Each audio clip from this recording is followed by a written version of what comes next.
नमस्कार दोस्तों ऐसा लगता है कुछ एक बातें, कुछ एक घटनाएं ज़िंदगी में घटती हैं जिन पर बार बार विचार करना पड़ता है, बार बार उनको दोहराना पड़ता है और लगता है कि उनको बार बार दोहराने से हमें एक नई ऊर्जा, एक नई शक्ति मिलती है और जीने की एक ललक जो है वो पैदा होती है कि नहीं, ज़िंदा विपरीत परिस्थितियों में किस तरह रहा जा सकता है। ये हमारे जो लोग जो चले जाते हैं, हमारे महानायक, ये उनकी ज़िंदगी बताती है।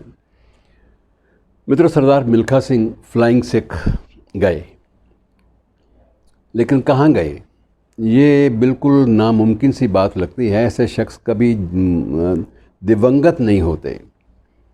वो इस दुनिया से तो कूच कर जाते हैं जिस्मानी तौर पर, लेकिन उनकी हर एक कहानियाँ, उनका हर एक अंदाज़, उनकी बातें लगातार जहन में बनी रहती हैं।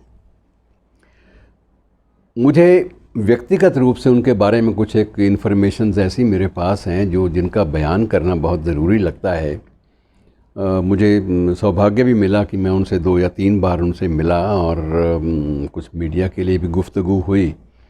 और सबसे बड़ी बात ये थी कि पहली मीटिंग में उन्होंने कहा था कि तुम तो पाकिस्तान जाते रहते हो, कभी जाओ तो गोविंदपुरा तो देखा ना। तो मैंने वादा किया कि मैं ज़रूर जाऊंगा और कहने लगे तुम्हारे पासपोर्ट में दर्ज होगा। मैं कहा दर्ज नहीं भी होगा तो मैं स्पेशल परमिशन लेके भी जाऊं तो ये आपकी बात ज़रूर मैं पूरी करूंगा। मैं बहरहाल स्पेशल परमिशन लेकर अपनी एक यात्रा के दौरान उस गांव तक गया और ये वादा किया प्रशासन से कि मेरा आना जाना ही होगा।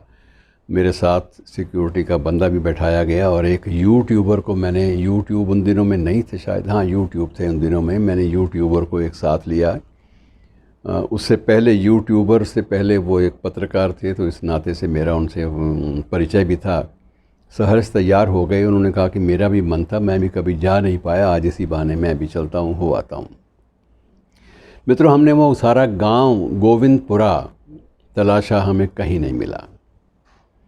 और बाद में जब तस्दीक की फ़ोन पर किसी यूट्यूबर ने किसी और से पूछा कि गांव कौन सा है, तो उसे बताया गया कि वो गांव का नाम तो बदल दिया गया था। बहरहाल गांव का नाम बदल दिया गया था। मुझे लगा कि ये मिल्खा सिंह जी को ये बताने में मुझे बड़ी थोड़ा सा ज़ोर लगाना पड़ेगा कि गांव का नाम बदल दिया गया था।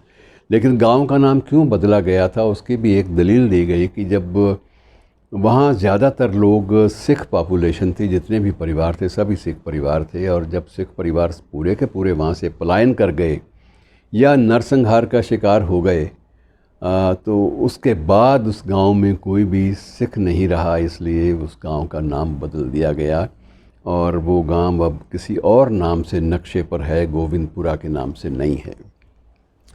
बहरहाल दूसरी बात जो उनके बारे में जो मुझे लगा था कि उन्होंने एक मीटिंग में, एक बैठक में, एक सिटिंग में मीडिया के लिए एक इंटरव्यू में बताया भी था, इस बात का उल्लेख किया था विशेष रूप से कि वो कैसे बचे।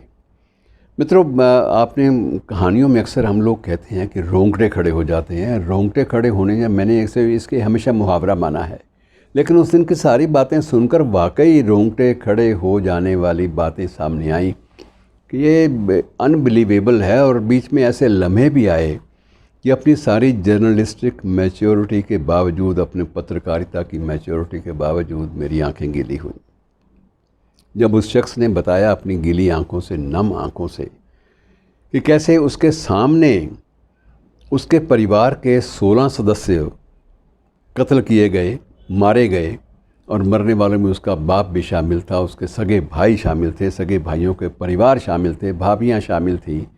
और इतनी ज़्यादा कुंठा हो गई थी कि अंत में ये भी लगा कि उनके 2 भाइयों को ये भी लगा कि अगर बाकी औरतें कहीं बच गईं और इन दंगाइयों के हाथ में पड़ गई तो हमारे लिए इज़्ज़त आबरू जो है वो बिल्कुल ख़त्म हो जाएगी। उन्होंने स्वयं अपने हाथों से भी अपनी कुछ औरतों को ख़त्म किया, इसलिए कि ये किसी भी दंगाई का या किसी भी हविसखोर का शिकार न बने।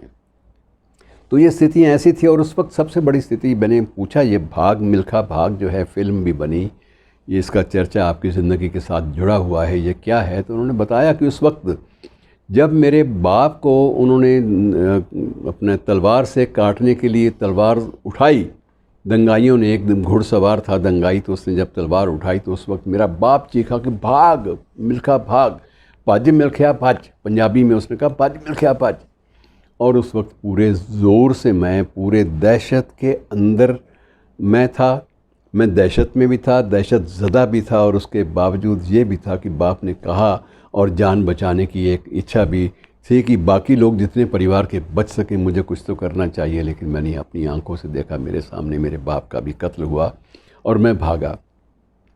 और जिस स्पीड से भागा वो स्पीड ज़िंदगी में मुझे हमेशा याद रहेगी। मेरी सांस उखड़ रही थी, लेकिन मैं किसी भी ढब अपने बाप का हुक्म बजा जाने के लिए वहाँ से भागना चाहता था, ताकि इस परिवार का कोई तो रहे।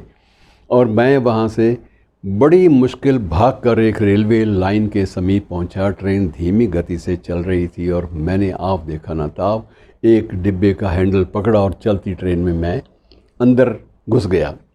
अंदर जाके देखा कि सारी औरतें थीं। वो उन दिनों में औरतों के लिए ज़नाना कंपार्टमेंट सेपरेट होते थे, अलग होते थे। शायद आप में से बहुत सारे लोगों को मालूम हो कि लेडीज़ के लिए कोचेस अलग होते थे। और मैं एक सीट के नीचे दुबक गया। रात का वक्त था और किसी को पता नहीं चला, मैं सीट के नीचे दुबक गया। और उसके बाद जब घुसर पुसर होने लगी, पर्दा नशीन औरतें थी, तो जब घुसर पुसर होने लगी तो उन सब ने कहा कि ये क्या है, ये कौन घुसा है, कोई चोर डाकू तो नहीं है। तो उस वक्त मैं रोते रोते मैंने बयान किया कि मैं इन हालात में आया हूँ, और खुदा के वास्ते मुझे उन दंगाइयों के हवाले मत करना, किसी को ये मत बताइएगा। मैं कसम खाता हूँ आपके सामने अपने वाहेगुरु की कि मैं बिल्कुल नहीं चीखूँगा ना रोऊँगा। हालांकि उस वक्त कहते हैं मैं बुरी तरह ज़ार ज़ार रो रहा था, लेकिन मैंने कसम खाई कि मैं रोऊंगा नहीं। लेकिन खुदा रहा, मुझे अपने खुदा के नाम पर, अपने अल्लाह के नाम पर मुझे बिल्कुल ना कीजिए। और कहते हैं मुझे ये बात बड़ी अजीब और अच्छी लगी कि उन मुस्लिम बुरका जो पोश औरतें थी, उनमें से कुछ बुज़ुर्ग भी थे, उन्होंने मेरे सिर पे हाथ फेरा, तू यहाँ छुपा रह, तुम्हें कोई नहीं यहाँ से हिलाएगा।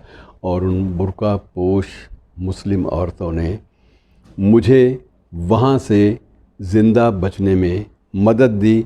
और मैं बड़ी मुश्किल से दिल्ली में एक शरणार्थी कैंप में पहुँचा। शरणार्थी कैंप से पता चला मेरी एक बहन वहीं रहती थी, एक बहन, तो उसके पास, मैं बहन के पास गया कि बहन तो मुझे सहारा देगी। लेकिन बहन का जो परिवार था वो परेशान इसलिए नहीं थे कि मैं क्यों आ गया, परेशान इसलिए थे कि जब पहले ही रोटी के लाले पड़े हुए हैं तो एक और शख्स बीच में आ गया, इसके लिए रोटी कहाँ से जुटाएंगे। वो हालात ऐसे थे जब रिश्तों के ऊपर हर चीज़ भारी पड़ जाती थी, और उसके बाद ये लगता था कि ज़िंदगी कैसे चलेगी। लेकिन बहरहाल मिल्खा सिंह ने वो ज़िंदगी के दिन काटे, और वहाँ से फिर अपनी स्कूलिंग शुरू की, और किस तरह से शरणार्थी कैंपों में वक्त कटा, ये एक लंबी दास्तान है, इसका कोई अंत नहीं है। और उसके बाद बीच में एक दो बातें इन्होंने बताई कि मैं बाद में सेटल हो गया। बाद में फिर वो पाकिस्तान वाली बात भी आई, जिसमें इनको फ्लाइंग सिख का खिताब स्वयं राष्ट्रपति अयूब खान ने दिया था। बात इतनी सी है कि उनको विशेष रूप से वहाँ पाकिस्तान में बुलाया गया कि खालिक, जो वहाँ का सबसे बड़ा धावक था, एथलीट था, जिसे एशिया का तूफ़ान कहा कर जाता था अक्सर, कि वो उसके साथ एक दौड़ होगी, और दौड़ में शामिल मिल्खा सिंह और खालिक दोनों होंगे।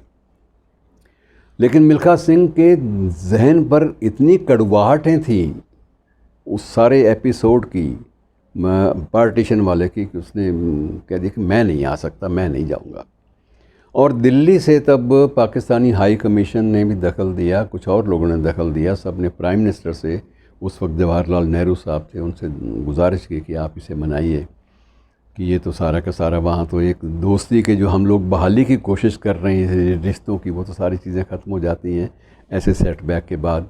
और नेहरू जी ने स्वयं संदेश भेजा कि मिल्खा सिंह, दोनों मुल्कों के बीच में अगर नफ़रत ख़त्म होती है तुम्हें उसमें अपनी भूमिका निभानी चाहिए। और मिल्खा सिंह माना, वहाँ गया। बाद में मिल्खा सिंह जी ने बातचीत के दौरान बताया था उन्होंने कि कैसे वाघा बॉर्डर से बाहर निकलते ही दोनों हाथों में लोगों की झंडियाँ थी, एक हिंदुस्तान की, एक पाकिस्तान की, और लोग मिल्खा मिल्खा और ये नारे लगाते हुए लोगों ने मेरा खैर मकदम किया। हज़ारों लोग सड़कों के दोनों तरफ थे। और वहाँ मैदान में जाकर भी जो अनुभव हुए, मैं ज़िक्र उनका अब ज़्यादा नहीं कर पाऊँगा, लेकिन एक इंसिडेंट से मुझसे रहा नहीं जाता जिसका ज़िक्र मैं ज़रूर करना चाहूँगा कि दौड़ हो गई, वो खालिक हार गया और इन्हें मयूब खान ने पंजाबी में बोल कर ही कहा कि मिल्खा आज आज तू दौड़ नहीं रहा से, आज तू उड़ रहा से, आज मैं तुम्हें खिताब देता हूँ फ्लाइंग सिख का। और फ्लाइंग सिख उसके मिल्खा सिंह उस दिन के बाद फ्लाइंग सिख बन गई। जो अंतिम बात जो मैं सिर्फ आपसे साझी करना ज़रूरी समझता हूँ वो ये थी कि उसके बाद भारत पाक युद्ध हुआ। ये इत्तेफाक से खालिक और मिल्खा सिंह दोनों ही सेना में भी रहे। मिल्खा सिंह का रैंक छोटा था लेकिन खालिक का रैंक मेजर तक पहुंच गया था सेना की नौकरी के बाद।